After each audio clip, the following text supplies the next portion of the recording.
ரூ. 1000 every month குடுக்குறாங்க. இவ்ளோ பண்றாங்களே என்னன்னா, அது நம்ம பணத்த தானே சார் குடுக்குறாங்க. அப்படின்னு பேசுறாங்க. என்னடா இது எதிர்க்கட்சி மாரி பேசுறாங்களேன்னு எனக்கே ஆயிடுச்சு.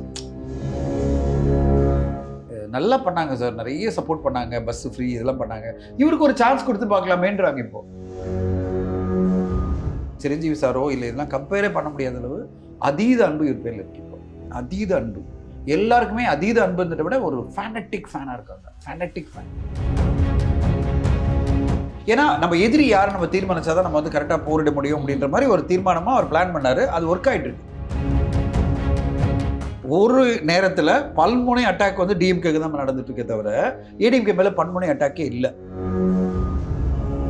அவருக்கு வந்து என்ன தெரியும் நினைக்கிறீங்க, ஸ்டேட்டை ரன் பண்ண தெரியுமா அப்படின்னு சொல்லி போய் நான் கேட்டும்போது என்ன சொல்லுவாங்க, சார் அதெல்லாம் கத்துப்பாங்க சார், வாய்ப்பு கொடுத்து பார்ப்போமே. எல்லாருமே அப்படியே பதவியில தான் வந்தாங்களா?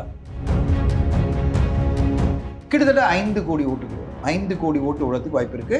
5 கோடி 73 லட்சம் ஓட்டுல இந்த 5 கோடி ஓட்டுல 20% 1 கோடி பேராவது தாவேக்காக போடுவாங்க. ஒரு அண்டர் கரண்ட்ல ஒன்று போயிட்டு இருக்கு. அந்த வேவ் வந்து பல பேர் ஆன்டி இன்கம்பன்சி சொல்லுவாங்க. அதாவது திமுக எதிரான ஓட்டு அப்படி நான் சொல்ல மாட்டேன். இன்னொருத்தருக்கு வாய்ப்பு கொடுக்கணுன்ற ஒரு எண்ணம். நான் வந்து யூடியூப்ல பார்க்குறேன், இல்லை சேனலில் பார்க்குறேன், நான் வந்து பர்சனலாக பார்க்கணும். அந்த பார்க்கணுன்ற ஒரு வெறித்தனமான அன்பு இருக்குல்ல, இதை நீங்கள் டிஃபைனே பண்ண முடியாது.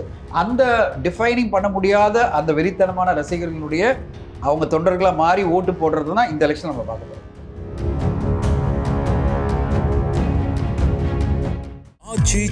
எந்த சமையலும் ருசி தேடும் ரகசியம் 20 ரூபாய். வணக்கம், இது வாவ் தமிழா. இன்றைய அரசியல் சூழலும் திரைப்பட களத்தின் சூழலையும் பற்றி பேசுவதற்காக தயாரிப்பாளர் திரு தனஞ்சயன் அவர்கள் நம்மோடு இருக்காங்க. அவங்கள்ட்ட பேசுவோம். வணக்கம் சார். அரசியல் விட்டுருங்க சார், சினிமா மட்டும் பேசுவோம். விஜயை தவிர்த்துட்டு நம்ம சினிமாவையும் பேச முடியாது, அரசியலையும் பேச முடியாது நிலைமைக்கு இப்போ வந்துருச்சு. அது ஒண்ணுதான் பிரச்சனையா இருக்கு. விஜய் சார் வந்து அரசியல் போடத்துட்டு தான் ஏதோ ஒரு அரசியல் வந்துடுது பேசும்போது. அதுதான் இல்லை சார், இப்போ அவருடைய உழைப்புன்னு பார்த்தீங்கன்னா சினிமாவில் உங்களுக்கு தெரியும், நானும் நேரில் பல இடங்களில் ஷூட்டிங்கில் பார்த்துருக்கேன். இப்போது இந்த தேர்தலே வந்து அவருக்கு வந்து பெரிய டஃப் கொடுக்குற ஒரு தேர்தலாக இருக்குது. இந்த கணிக்க முடியாத தேர்தல்னு சொல்லுவாங்கள்ல சார், அது உண்மையிலே அப்படி தான் இருக்கா சார்? 100% அப்படி தான் இருக்குது. அதாவது அவருடைய பாப்புலாரிட்டி இன்னைக்கு எப்படி பார்த்தீங்கன்னா, இந்த விசில் சின்னமாக இருந்தாலும் சரி, இன்னைக்கு வந்து ஒன்றுமே இல்லை, வர்ச்சுவல் வாரியர்ஸ் தான் வந்து இன்னைக்கு உலகத்தையே ரூல் பண்ணுறாங்க. நீங்கள் ஒரு ஸ்டேஜில் சொல்கிறேன், ட்ரம்ப் வந்து வின் பண்ணதுக்கு ஒரு முக்கியமான காரணம் பார்த்தீங்கன்னா எலான் மஸ்க் சோஷியல் மீடியாவில் அடித்து துவம்சம் பண்ணிகிட்டே இருந்தார். நீங்கள் பார்த்தீங்கன்னா அமெரிக்கன் தேர்தலையே எல்லாருமே எதிர்பார்க்கவே இல்லை ட்ரம்ப் திருப்பி வின் பண்ணி வருவாருன்னு எதிர்பார்க்கவே இல்லை. அப்போது சோஷியல் மீடியா வந்து மிகப்பெரிய லெவலில் ரீச் ஆகுது. இன்னைக்கு நான் வந்து பல ஊர்கள் போகிறேன், பல ஊர்களில் மக்கள்கிட்ட பேசுகிறேன். இப்போ வந்து ஒரு 20 நாளாக வந்து பார்த்தீங்கன்னா நான் வந்து நிறைய பப்ளிக் டிரான்ஸ்போர்ட் யூஸ் பண்ணி பார்க்குறேன். இந்த எலெக்ஷன் டைமில் அது ஒரு நல்ல ஒரு பணி. எலெக்ஷன் டைமில் நீங்கள் வந்து பப்ளிக் கிட்ட பேசுனீங்கன்னா இன்னும் நிறைய தெரியும். நான் ஆட்டோக்காரங்கிட்ட பேசுகிறேன், ஓலா டிரைவர்கிட்ட பேசுகிறேன். அவங்ககிட்ட பேசினதான் அவங்க வேற ஒரு தளத்தில் ஒன்று பேசுவாங்க பார்த்தீங்களா, அப்போ தான் நம்மளுக்கு புரியுது இது வேற மாதிரி இருக்குது, உலகம் வந்து வேற லெவலில் இருக்குன்னு. அதை விட நம்ம யூடியூப்லாம் நம்ம பேசுகிற ஒவ்வொன்றும் இப்போ ரீச் ஆயிருக்குன்னு எனக்கு அப்போ தெரியுது. நான் இல்லை, பல பேர் பேசுறது அப்படி போய் ரீச் ஆயிருக்கு. அந்தந்த விஷயம்லாம் ஞாபகம் வச்சு சொல்கிறாங்க. சார் அங்கே இது பண்ணியிருக்காங்க, இது பண்ணியிருக்காங்க, அங்கே இது பண்ணியிருக்காங்க. எந்த அளவு பேசுகிறாங்கன்னா, இந்த அரசாங்கத்தில் என்னென்ன குறைகள் அப்படின்னு பேசுகிறாங்க. நேற்று ஒருத்தர் வந்து நான் ஆட்டோ என்ன இது பண்ணி போனார். நான் ஒரு படத்துக்கு ப்ரீமியர் போயிருந்தேன். அப்புறம் எனக்கு கார் வரல, ஒரு ஆட்டோவில் சரி ஆட்டோலாம் ப்ராப்ளம் இல்லை, ஏன்னா நம்ம ஆட்டோவில் பேசுகிறத கொஞ்சம் ஈஸின்னு பேசுகிறேன். அவர் வந்து சொல்கிறாரு, ஏங்க 5000 அமௌண்ட் அமைச்சிருக்காங்க, 1000 எவ்ரி மந்த் கொடுக்குறாங்க, இவ்வளோ பண்ணுறாங்களே என்னன்னா அது நம்ம பணத்தை தானே சார் கொடுக்குறாங்க அப்படின்னு பேசுகிறாங்க. என்னடா இது எதிர்க்கட்சி மாதிரி பேசுகிறாங்களேன்னு எனக்கே ஆயிடுச்சு. எல்லாருமே எப்படின்னா அந்தளவு யூடியூப்ல பேசுறதெல்லாம் அவங்க கவனிக்கிறாங்க, மற்றவங்களுடைய கருத்துக்களை வந்து மனசில் எடுத்துக்கிட்டு அவங்க ஒரு ஒப்பீனியன் ஃபார்ம் பண்ணிகிட்டே இருக்காங்க. இப்போ யாரை நீங்கள் தேர்ந்தெடுப்பீங்கன்னா, சார் அது சொல்லக்கூடாது சார், ஆனால் நாங்கள் வந்து பல பேருக்கு வாய்ப்பு கொடுத்துருவோம், புதுமுகங்களுக்கு வாய்ப்பு கொடுப்போம், இப்போது அது தவையோடு இருக்கலாம் அப்படின்ற மாதிரி அவங்க சொல்லும்போது நம்மளுக்கு ஐயோ என்னடா அது வேற ஒரு நம்ம நினைச்சது ஒரு ஸ்வீப்புன்னு நினைக்கிறோம். அதாவது எதர் டிஎம்கே இல்லை ஏடிஎம்கே ஸ்வீப்புன்னா அது இல்லை. அண்டர் கரண்ட்ல தாவைக்கான்றதும் ஒன்று பெருசாக வந்து வளர்ச்சி அடைஞ்சிட்டே இருக்கு. இத்தனைக்கும் விஜய் சாரால் பல இடங்களில் வந்து கேம்பெயின் போக முடியல, பல காரணங்கள் அவங்களுடைய சைட்லேருந்து ஒரு காரணம் சொல்கிறாங்க. இப்போ எலெக்ஷன் கமிஷன் வந்த பிறகு பர்மிஷன் நிறைய கொடுக்குறாங்களே, நீங்கள் ஏன் வரலன்றதுக்கும் ஆளாளுக்கு ஒரு காரணம் சொல்கிறாங்க. அதுக்குள்ளே நம்ம போக முடியாது, அது என்ன காரணம் நம்மளுக்கு ஆக்சுவலாக தெரியல. ஆனால் இந்த கேம்பெயினுக்கு இவ்வளோ பெரிய ரெஸ்பான்ஸ் இருக்குது. இப்போ பண்ண கேம்பெயினுக்கு தமிழ்நாடு ஃபுல்லாக ரெஸ்பான்ஸ் இருக்குது. அதில் பர்டிகுலராக நகர்ப்புறங்களில் மிகப்பெரிய லெவலில் ரெஸ்பான்ஸ் இருக்குது. கீழே லெவலில் போனால் ரெஸ்பான்ஸ் இருக்கான்னு கேட்டிங்கன்னா கொஞ்சம் கம்மியாக இருக்குது. ஏன்னா கீழே லெவலில் பார்த்தீங்கன்னா அந்தளவு ஃபீல்டு ஒர்க் பண்ணுறதுக்கு அவங்ககிட்ட டீம் இல்லை. இந்த எலெக்ஷனில் அவங்க அந்தளவு டீமை ஃபார்ம் பண்ணல. அதாவது கிராமங்கள்லையும் அடுத்து மினி டவுன் சொல்லுவாங்களே, சின்ன சின்ன டவுன்லையும் பெரிய ரீச் இல்லை. ஆனால் பெரிய நகரங்களை ஃபுல்லாக ரீச் இருக்கு. அர்பன் அப்படின்றதெல்லாம் பார்த்தீங்கன்னா தமிழ்நாட்டில் இருக்கிற ஒரு 30 நகரங்கள் எடுத்தீங்கன்னா அங்கே ஃபுல்லாக பயங்கரமாக ரீச் ஆயிடுச்சு. அதனால் சிட்டி ஃபுல்லாக வரும்போது நான் அவர்கிட்ட கேட்குறேன். அவரே சொல்றாரு, சார் இந்த டைம் மதுரையெல்லாம் பாருங்கள் சார், சென்னை மதுரையெல்லாம் பாருங்கள், கோயம்புத்தூர்லாம் பாருங்கள், எங்கள் டீம் வந்து பயங்கரமாக, அதாவது தாவேகா பயங்கரமாக ரீச் ஆகும் சொல்லும்போது என்னடா இது இவர் தாவேகால் மாதிரியே பேசுகிறாருன்னு நினச்சிக்கிட்டேன். அதாவது எப்படின்னா ஒரு நியூட்ரலாக பேசுறதே இல்லை, எல்லாரும் ஒரு பாயிண்ட் ஆஃப் வியூ ஸ்ட்ராங்காக வச்சுருக்காங்க. நம்ம ஒரு நடுநிலையாக நின்று இது கணிக்கிற சூழ்நிலையே இல்லை. ஏன்னா அந்தளவு ஒரு போலரைசேஷன் ஆஃப் பீப்புள் நடந்திருக்கு. ஓட்டர்ஸினுடைய போலரைசேஷன் இருக்கு. இது இப்படி அப்படி அப்படி இருக்காங்க. உங்களுக்கு வந்து எல்லா மாநில திரையுலக பிரமுகர்கள் நல்ல பழக்கம், உங்களுக்கு நல்ல அனுபவம் இருக்கு. இப்போ சிரஞ்சீவி இருந்தார், ஜெகன்மோகன் ரெட்டி வந்து பாத யாத்திரை வரும்போது ஒரு ஆண்டு முழுவதும் வந்தார். ஆமாம், 5 ஆண்டுகளும் வந்தார். அந்த நேரத்தில் அவருக்கு வந்த எழுச்சியான கூட்டமும் மிகப்பெரிய ஒரு ஆதரவும், அதே போல் சிரஞ்சீவி அவர்களுக்கு கிடைத்த ஒரு பெருங்கூட்டம், அது வந்து ஒரு எந்தவித கட்டுப்பாடுகளும் இல்லாத ஒரு பெருங்கூட்டம் அவருக்கு. அதே போல் வடிவேல் அவர்களுக்கு வந்து பெரிய பெரிய வெளில போகிற இடங்கள்ல மட்டும் இல்லாமல் சின்ன சின்ன நகரங்கள், பெருநகரங்கள் எல்லா இடத்துலையும் கடுமையான கூட்டம். ரொம்ப நாளைக்கு அப்புறம் ஒரு நடிகர் விஜய் அவர்கள் வந்து அவருக்கும் இப்படியான கூட்டம் போகுது.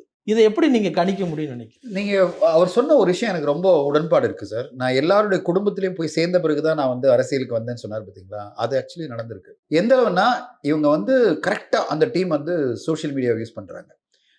இன்ஸ்டா ரீல்ஸாக இருந்தாலும் சரி, யூடியூபாக இருந்தாலும் சரி. இன்றைக்கி ஒன்றுமே இல்லை, அவர் வந்து நேற்று நுங்கம்பாக்கத்தில் ஒரு ஹோட்டலில் அவர் பேசுகிறாரு. 1.5 லட்சம் பேர் பார்த்துட்டு இருக்காங்க லைவில், வர்ச்சுவல் வாரியர்ஸ்ன்னு சொல்லிட்டு. அவ்வளோ பேர் பார்க்குறதுல நம்ம வந்து எந்த ஒரு பொலிட்டிக்கல் பார்ட்டியினுடைய மீட்டிங்கும் நம்ம வந்து ஆன்லைனில் மேக்ஸிமம் பார்த்தீங்கன்னா 5000 பேர் 10,000 பேர் பார்த்துட்டு இருப்பாங்க. அதுக்கு மேலாம் பார்க்குறதே இல்லை. அவங்கள பொறுத்தவரைக்கும் பொலிட்டிக்கல் லீடர்ஸ் வந்து அதை கேம்பெயின் பண்ணி தான் ஆவாங்க அப்படின்னு.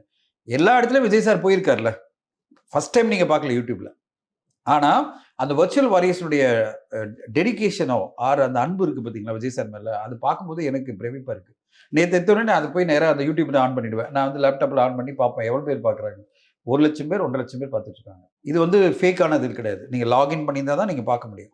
அப்போ இத்தனை பேர் பார்க்குறாங்கன்னா அப்போ ஒவ்வொரு முறையும் விஜய் சார்ட்ட ஏதோ எதிர்பார்க்குறாங்கல்ல, அவர் வரட்டும், அவர் பார்க்கணும், நேரடியாக பார்க்க முடியலன்னா அட்லீஸ்ட் யூடியூப்ல பார்க்கலாம். ஆமாம். அப்போ எத்தனை தடவை வந்துட்டாரு அவர்? ஒரு 50 தடவை வந்துட்டார்ல. பார்ட்டி ஆரம்பிச்சு ஒரு 50-60 தடவை வந்திருப்பாரு. புதுசாக நீங்கள் ஒன்றும் விஜய் சாரை பார்க்கல, ஆனாலும் பார்க்கணும், அவர் என்ன பேசுகிறார் பார்க்கணும்னு தான். இதுதான் நான் சொல்ல வர்றது. நீங்கள் சிரஞ்சீவி சாரோ இல்லை இதெல்லாம் கம்பேரே பண்ண முடியாத அளவு அதீத அன்பு இவர் பேரில் இருக்கு. இப்போ அதீத அன்பு, எல்லாருக்குமே அதீத அன்புன்றதை விட ஒரு ஃபேனட்டிக் ஃபேனாக இருக்காங்க. Fanatic fan. இதை நீங்கள் வந்து ஃபேனட்டிக் அப்படின்னா, ஃபேனட்டிசம் அப்படின்னாலே நீங்கள் வந்து இது கருத்து கேட்க முடியாது, இது வந்து கேள்வி கேட்க முடியாது. ஏன் அப்போ வந்து கருத்து கேட்க முடியாது அப்படின்னா அவங்க வந்து அந்த இடத்துல கட்டத்தில் ஓட்டு போடுற கட்டத்தில் போய் மாறக்கூடிய வாய்ப்பு இருக்குல்ல? இல்லை, கருத்து கேட்க முடியாதுன்னா நீங்கள் அவங்க வந்து நீங்கள் மாற்றி இது வந்து ஏன் விஜய் சாருக்கு போடுறீங்கன்னு கருத்து கேட்க முடியாதுன்னு சொல்கிறேன். நான் விஜய் சாருக்கு தான் போடுவேன். அவர் என்ன பண்ண முடியும்? இப்போ நீங்கள் 1008 பர்சனல் கருத்தெல்லாம் நீங்கள் சொல்லுங்கள். அவர் வந்து இதுக்கு வரதில்லை, அதுக்கு வரதில்லை, அவர் ஃபேமிலியில் பிரச்சனை இருக்குன்னு சொல்ல, அதெல்லாம் எனக்கு அவ்வளோ கிடையாது. எனக்கு விஜய் சார் பிடிக்கும், நான் விஜய் சார் ஓட்டு போடுவேன் அப்படின்ற மனநிலை பல லட்சம் பேர்கிட்ட வந்திருக்கு. ஆனால் அவ்வளவு ஒரு நம்பிக்கையும் அன்பும் வைத்திருக்கிற அந்த ரசிகர்களுக்கும் தன்னுடைய தொண்டர்களுக்கும் ஒரு சரியான தகவலை கொடுக்க வேண்டியது ஒரு தலைவனோட கடமை. சிலிண்டர் ப்ராப்ளத்துக்கு மாநில அரசை போய் கேளுங்க அப்படிங்கிற மாதிரி சொல்றாரு. நீங்க நேர்மையா சொல்லுங்க, இது சரியான தவறா? இல்ல, இப்ப எப்படின்னா நீங்க எப்படி பாக்கணும்னா அது வந்து அரசியல்ல நம்ம பேசும்போது ஒரு தவறு இல்ல, சிலிண்டருக்கும் அரசியலுக்கு சம்பந்தமே இல்ல. கரெக்ட். அது வந்து உலக அளவில் நடக்கிற ஒரு போர். அந்த போருக்கு சிலிண்டர் எங்க இருந்து வருதுங்கிறது முதல்ல தெரிஞ்சுக்க வேண்டியது ஒரு அடிப்படை குடும்பத்தில் இருக்க ஒருத்தருடைய கடமை இல்லைங்களா? அப்போ அந்த சிலிண்டரை வந்து மத்திய அரசு கொடுக்காம மாநில அரசு தான் கொடுக்குது அப்படின்னு சொன்னா இது எப்படி அவங்கள வந்து தவறா வழி நடத்திட்டு போறதா? ஒரு நான் சொல்றேன் நெரேட்டிவ் ஒன்று இருக்கு. இன்னைக்கு வந்து அரசியல் சினிமாவில் பார்த்தீங்கன்னா ஒரு நெரேட்டிவ் ஒன்று செட் பண்ணணும். அவர் ரொம்ப அழகா ஒரு நெரேட்டிவ் செட் பண்ணிட்டாரு. ஆரம்பத்திலிருந்து என்ன சொல்லிட்டாரு, this is between DMK and தாவேகேன்னு சொல்லிட்டாரு. இப்போ பாருங்க எப்படி நடந்திருக்குன்னா, டிஎம்கே பிடிக்காதவங்க அப்படி இல்லை, அவர் நெரேட்டிவ் வந்து ஏடிஎம்கே தள்ளி அப்படியே ஏடிஎம்கே பற்றி பேசவே இல்லை. இப்போ என்னாச்சு, ஏடிஎம்கே வந்து கம்ப்ளீட்லி வித்தவுட் எனி ப்ராப்ளம் அவங்க வந்து அவங்களுடைய ஓல ப்ராப்ளம் சொல்றீங்க, வித்தவுட் எனி ப்ராப்ளம் சொல்றீங்களா இல்ல அவங்களுக்கு வந்து ஏடிஎம்கே இல்லைன்னு சொல்றீங்களா? இல்ல, அவங்களுக்கு ப்ராப்ளமே இல்லாம பண்ணிட்டாரு. அவங்க ஈஸியா அவங்களுடைய ஓட் பேங்க் வந்து கேரண்டியா இருக்கும். யாருக்கு? ஏடிஎம்கேக்கு. இப்போ என்ன நடக்கும்போது பார்த்தீங்கன்னா அரசியல் ரீதியாக நீங்கள் எடுத்து பாருங்களேன், இவங்களுக்கு ஒரு 35% 35% இல்லை. இப்போ இவர் என்ன சொல்றாரு, எனக்கு உனக்கு தான் போட்டி, எனக்கு உனக்கு தான் போட்டின்னு சொல்லும்போது அவர் எங்குமே வந்து ஏடிஎம்கே ஓட்டு போடாதீங்கன்னு சொல்லலை, ஏடிஎம்கே எனக்கு போட்டின்னு சொல்லலை. போட்டின்னா தானே அவர் அவாய்ட் பண்ணணும். அவர் போட்டி இல்லைன்னு சொன்ன பிறகு என்ன ஆயிடுச்சுன்னா, ஏடிஎம்கே ஓட்டு போடுறவங்க வந்து நம்மளுக்கும் விஜய் சாருக்கும் எந்த பிரச்சனையும் இல்லையே, அப்படின்ற மாதிரி அந்த மூடுக்கு வந்துருச்சு. ஆனா டிஎம்கேல இருக்கிற, அதாவது ஹார்ட் கோர் டிஎம்கே போடுறவங்கலாம் இவர் எனக்கும் உங்களுக்கு தான் போட்டி, உனக்கும் தான் போட்டின்னு வரும்போது என்ன ஆகுதுன்னா, ஒரு பீரியட் ஆஃப் டைம் ஒரு 6 மாசத்துல இப்படி ஒரு நெரட்டிவ் செட் ஆயிடுச்சுன்னா, இப்போ விஜய் சாருக்கு ஒரு சான்ஸ் கொடுத்து பார்ப்போமே, இதுவரை நம்ம டிஎம்கே கொடுத்து பார்த்தோம்ல அப்படின்ற ஒரு மூடுக்கு வந்திருக்கு. ஸோ இப்போ நான் கணிக்கிறது நிறைய இடங்களில் பார்த்தீங்கன்னா சர்வேலாம் வந்துட்டு இருக்கு. அதெல்லாம் பார்த்தீங்கன்னா அது வந்து நான் முதல்ந்தே எனக்கு ஒரு இது இருந்தது. இது வந்து நெரட்டிவ் வந்து டார்கெட் பண்ணி போகிறது வந்து டிஎம்கே தான் ஹர்ட் பண்ணோம். ஏன் ஹர்ட் பண்ணனா, டிஎம்கேக்கு இருக்க அந்த சாலிடான ஓட்டை வந்து இவர் டார்கெட் பண்றாரு. அதுல இருக்கிற அந்த ஃபேன்ஸ் இருக்காங்க பார்த்தீங்களா, இவருடைய ஃபேன்ஸ், இவருடைய இளைஞர்கள், அவங்களாம் என்ன பண்ணுவாங்க, எங்களுக்கு வந்து விஜய் சார் தான் பிடிக்கும், அவரும் வந்து விஜய் நான் சொல்லிட்டாரு. அப்போ அதிமுக இருக்கிற விஜய் ரசிகர்களும் விஜய்க்கு தானே ஓட்டு போடுவாங்க. அது வந்து பெரிய லெவல்ல பாதிப்பு வரல. ஏன்னா இவர் காம்படிஷனே சொல்லல. இல்ல, இது கட்சி தோன்றின காலத்திலிருந்தே ஒரு முக்கியமான எழுதப்படாத வரைகிற என்ன அப்படின்னா, திமுக காரன் ஒரு நாள் கூட மாற்று கட்சிக்கு வாக்கு அளிக்க மாட்டாங்க.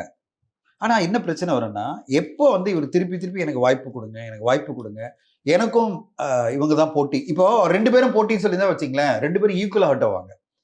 ஹர்ட்னா நம்பர் ஆஃப் ஓட்ஸ். இவர் டார்கெட் பண்றது, இப்போ எதனால ஏடிஎம்கே வந்து நிறைய வரும் அப்படின்னு நிறைய ஒப்பீனியன் போல்ஸ் எல்லாம் வருது நீங்க பாத்தீங்கன்னா, இதுவரை இல்ல 3 மாசம் முன்னாடி இருந்ததா, 2 மாசம் முன்னாடி இருந்ததா, இப்போ 1 மாசத்துல ஏன் இது வந்துட்டு இருக்குன்னா, இந்த நெரட்டிவ் ஒர்க் ஆயிட்டு இருக்கு நிறைய பேர்கிட்ட. ஒப்பீனியன் போல்ல ரியல் ரிசல்ட் என்ன நம்மளுக்கு தெரியாது. இந்த ஒப்பீனியன் போல்ல என்ன வந்துட்டு இருக்குன்னா, இவர் டார்கெட் டிஎம்கே பண்ணிட்டு இருக்காரு. இப்போ டிஎம்கே டார்கெட் பண்ண என்ன ஆகுதுன்னா, ஒரு பர்சன்டேஜ் குறைஞ்சிட்டே இருக்கு.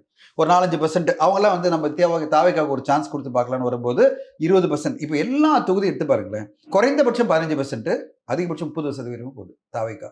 இது யாருடைய ஓட்டை ஸ்பிளிட் பண்ணது பார்த்தீங்கன்னா, லார்ஜ்லி டிஎம்கே ஓட்டு தான் பிரிக்குது. லார்ஜ்லி நான் வந்து எனக்கும் இவருக்கு தான் போட்டி, ஸ்டாலின் அவர்களும் எனக்கு போட்டி அப்படின்னு சொல்லும்போது டிஎம்கே தான் அவர் டார்கெட் பண்றாரு. அப்ப டிஎம்கேல இருக்கிற விஜய் ரசிகர்கள் டிஎம்கே அப்படின்ற ஒரு மைண்டுக்கு வந்துட்டு இருக்காங்க. ஏன்னா இளைஞர்கள் வந்து அப்படிலாம் இருக்க மாட்டாங்க. நீங்க சொல்ற ஹார்ட் கோர் ஓட்ஸ் பாத்தீங்கன்னா, அதிமுக இருக்க இளைஞர்கள் விஜய் ரசிகர்கள் போறதுக்கு வாய்ப்பு இருக்கு. ஆனா அது கம்மியா வரும். என்ன காரணம், அவர் டார்கெட் பண்ணல. அவர் டார்கெட் பண்ணி ஏடிஎம்கே வந்து அவர் தான் பல எடப்பாடி பழனிசாமி அவர்கள் தான் வந்து போற இடத்துல எல்லாம் விஜயும் ஒரு டார்கெட் பண்ணி தானே பேசுறாரு. பட் எங்காவது ஒரு எடப்பாடி பழனிசாமி அவர்களை வந்து பெருசா டார்கெட் பண்ணி பேசுறாரா? எல்லா இடத்துலயும் இல்ல, அது அவர் தான் நம்ம கொடுத்த அசைன்மெண்ட் இதுதாங்கிற விஷயத்த ஆரம்பத்திலே சொல்லிட்டாரு. எல்லா இடத்துலயும் ஒரு தெளிவா ஒரே ஒரு போட்டி தான் சொல்றாரு. நமக்கு இவங்க தான் போட்டி, இவங்க போட்டியே இல்லைன்றாரு. எனக்கு அதுதான் வந்து முதல்ல புரியல, ஆனா இப்ப புரியுது. இந்த ஒப்பீனியன் போல்லாம் வரும்போது நல்லா புரியுது எனக்கு. வந்து இது வந்து ஒரு நெரட்டிவ் செட் பண்ணாரு. அதுல அவர் கண்டிப்பா அவர் வந்து ஸ்கோர் பண்ணி வந்துட்டே இருக்காரு. ஏன்னா நம்ம எதிரி யாரை நம்ம தீர்மானிச்சாதான் நம்ம வந்து கரெக்டா போரிட முடியும் அப்படின்ற மாதிரி ஒரு தீர்மானமா அவர் பிளான் பண்ணாரு. அது ஒர்க் ஆயிட்டு இருக்கு. இப்ப 2 பேர் 3 முனை போட்டின்ற மாதிரி அவர் பிரதிபலிச்சாரு வச்சுங்களேன், அங்கேயும் பயங்கரமா அட்டாக் வந்துட்டு இருக்கும். இப்ப அவங்க பெருசா அட்டாக்கே பண்ணலையே. எடப்பாடி அவர்கள் பாத்தீங்கன்னா எங்குமே விஜய் சார் வந்து ரொம்ப பெருசா எங்குமே பேசல. அவர் எடுத்தது டார்கெட் ஃபுல்லா வந்து ஸ்டாலின் அவர்கள் தான் பேசிட்டு இருக்காரு. இப்ப பாத்தீங்கன்னா ஸ்டாலின் அவர்களுக்கு இங்கேயும் அட்டாக். ஆனா தாவேக்காக்கு பாத்தீங்கன்னா ஒரே இடத்துல தான், அது கூட யாருமே பேசுறது இல்ல. இவர் பாட்டுட்டு எடப்பாடி அவர்கள் பொறுத்தவரையும் 2 பேரையும் இவரை மட்டும் தான் பேசிட்டு இருக்காரு. யாரு? டிஎம்கே மட்டும் பேசுறாரு. இப்போ ஒரு நேரத்துல பல்முனை அட்டாக் வந்து டிஎம்கேக்கு தான் நடந்துட்டு இருக்கே தவிர ஏடிஎம்கே மேல பன்முனை அட்டாக்கே இல்ல. அப்போ மக்கள் மத்தியில் என்னன்னா, ஓகே யாருமே ஒரு எதிரியா பார்க்கலையா ஏடிஎம்கேவை அப்படின்ற ஒரு பிம்பம் உருவாகிட்டு இருக்குன்னா, அரசியல் ரீதியா பாத்தீங்கன்னா இன்னைக்கு ஒரு டிவி எடுத்துங்களேன், சேனலா எடுத்துக்கிட்டீங்கன்னா, தந்தி டிவியுடைய இது பாத்தீங்கன்னா ஏடிஎம்கே வந்து ஸ்வீப் பண்ணோம் அப்படின்னு வருது. அதே மாதிரி நீங்க வந்து சாணக்கியா டிவி பாத்தீங்கன்னா ஏடிஎம்கே வந்து மிகப்பெரிய அளவில் வரும். இப்ப தந்தி டிவி ஏன் சொல்லுது, தந்தி டிவி வந்து இன்னைக்கு வந்து அவ்வளவு பெருசா ஸ்வீப் பண்ணாங்க சொல்லும்போது, அப்போ ஒரு நெரட்டிவ் ஒன்று ஏதோ ஒர்க் ஆகுது அப்படின்ற மாதிரி தோணுது. இது எல்லாமே நான் சொல்றது ஒப்பீனியன் போல் தான், ரியல் நம்மளுக்கு தெரியாது.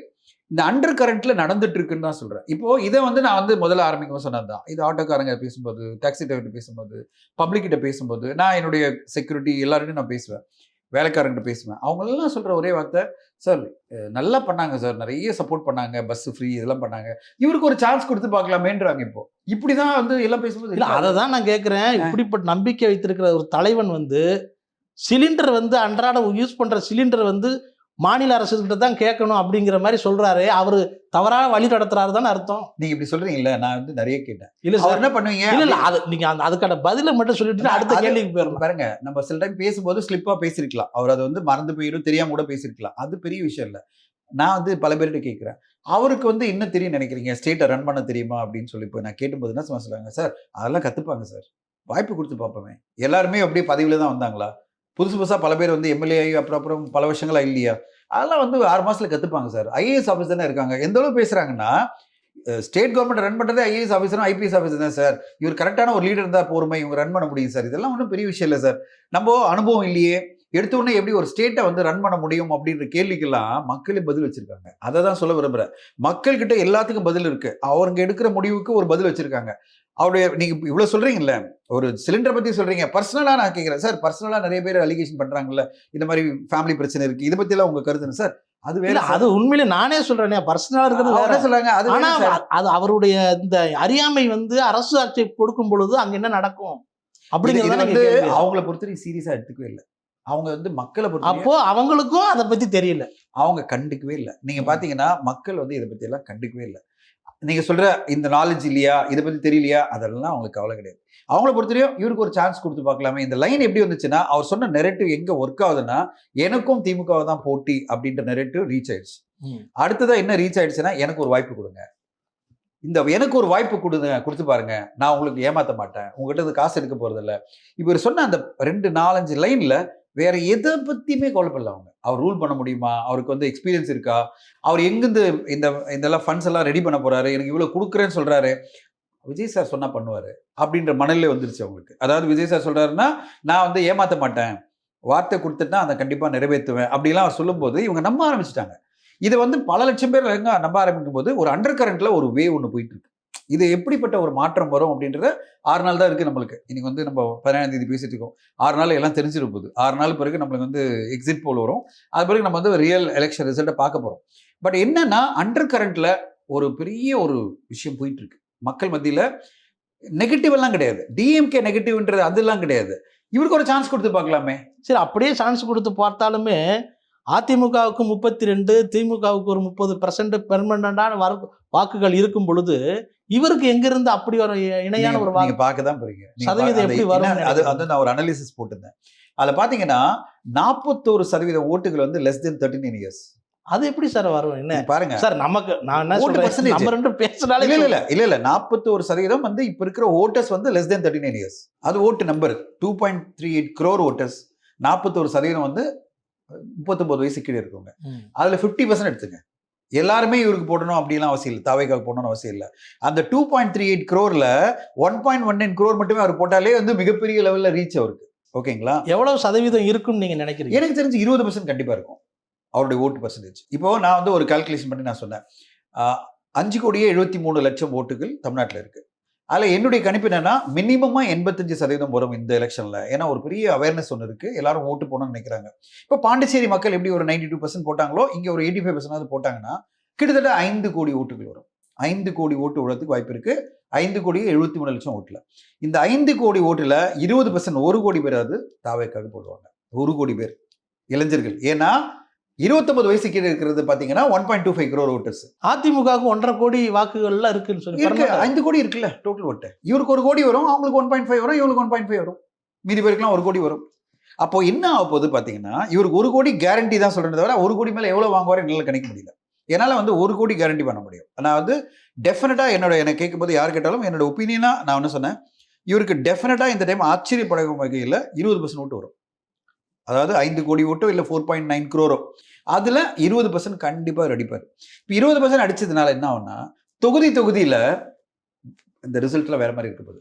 ஏன்னா எங்கெல்லாம் 10,000 ஓட்டு டிஃபரன்ஸ்ல வந்து டிஎம்கே ஜெயிச்சாங்களோ அங்க இவர் ஸ்பிளிட் பண்ணுவார். எங்கெல்லாம் 50,000 ஓட்டுல டிஎம்கே ஜெயிச்சிருந்தாங்களா இவரால் ஒண்ணுமே பண்ண முடியாது. இவர் என்னதான் ஓட்டு வாங்கினாலும் டிஎம்கே ஸ்டில் ஸ்வீப் பண்ணிடும். அதாவது பல தொகுதிகளை, அதாவது நான் வந்து கால்குலேஷன் பண்ணேன். அதாவது 234 தொகுதியில லாஸ்ட் அசம்பிளி எலெக்ஷன்ல எவ்வளவு ஓட் டிஃபரன்ஸ்ல ஜெயிச்சாங்கன்னு நான் பார்த்தேன். அதுல பாத்தீங்கன்னா கிட்டத்தட்ட 80-90 சீட்ல வந்து டெஃபினட்டா அவங்க 50,000-60,000 ஓட்டு டிஃபரன்ஸ் யாரு டிஎம்கே வின் பண்ணது. அங்கெல்லாம் ஒண்ணுமே பண்ண முடியாது. என்னதான் இவங்க எடுத்தாலும் ஸ்பிளிட் பண்ணாலும் டிஎம்கே ஸ்டில் வில் வின். அந்த தொகுதியெல்லாம் அவங்க வின் பண்ணுவாங்க. ஏடிஎம்கே அதே மாதிரி பாத்தீங்கன்னா கிட்டத்தட்ட ஒரு 60 தொகுதியில வந்து அவங்க வந்து டெஃபினட்டா வின் பண்ணுவாங்க. ஏன்னா அங்கெல்லாம் 50,000-60,000 ஓட் டிஃபரன்ஸ்ல அவங்க ஜெயிச்சிருக்காங்க. அப்போ 140 சீட்ன்றது இவங்க 2 பேர் மத்தியில ஸ்பிளிட் ஆயிடும்.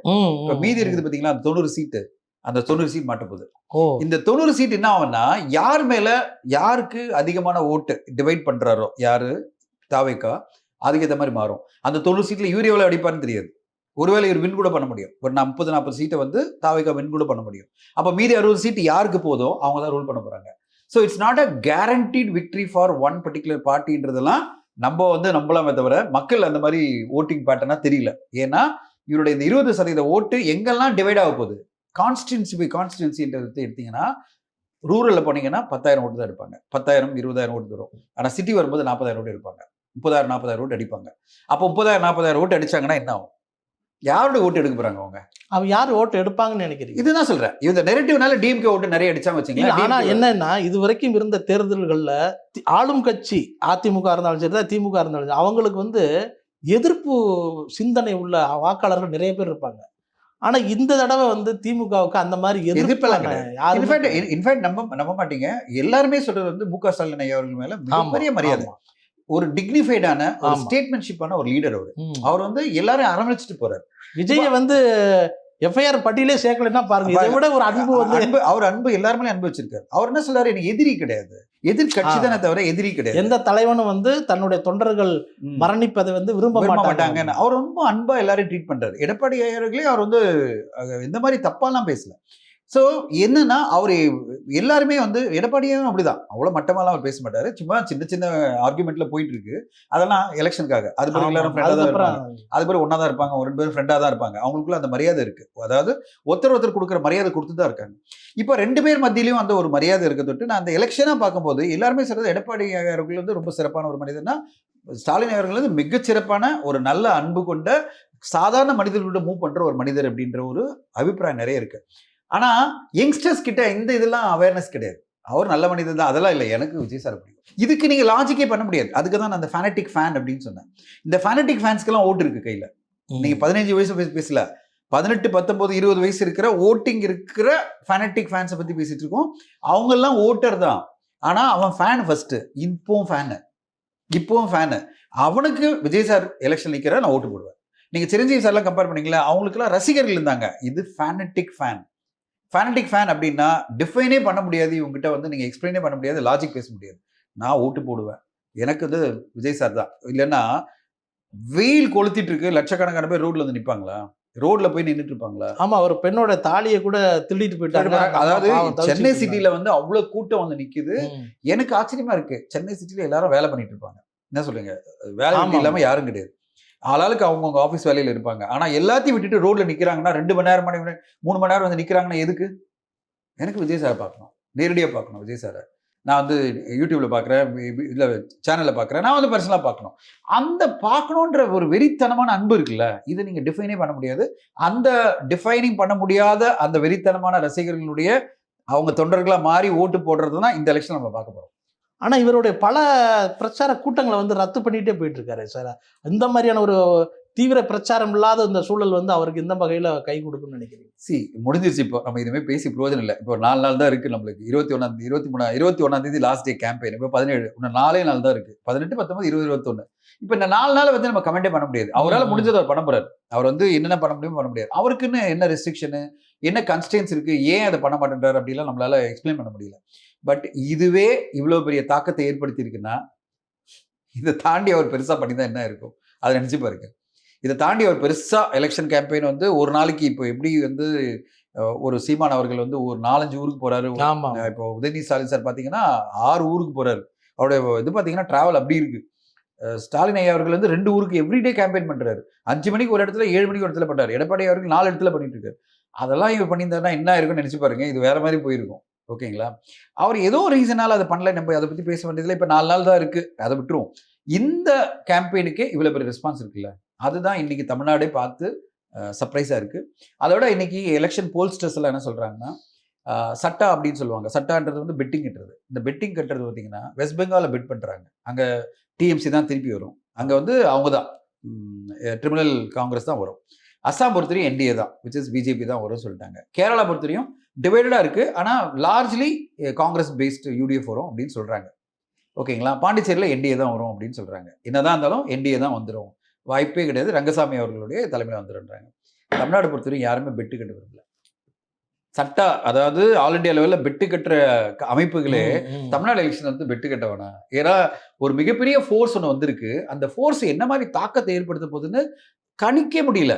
ஏன்னா அவங்க ஃபேனட்டிக்காக இருக்கானுங்க. அவங்க வந்து என்ன மாதிரி ஓட்டு போடுவாங்க தெரியாது. இன்னைக்கு இப்படி சொல்கிறாங்களே, நாளைக்கு அப்படி ஓட்டு போடும்போது வேற மாதிரி மாற்றிடுவாங்களா, இல்லை அவங்க பேரண்ட்ஸையும் ஃபோர்ஸ் பண்ணி தாவைக்காக போட வைப்பாங்களா தெரியல.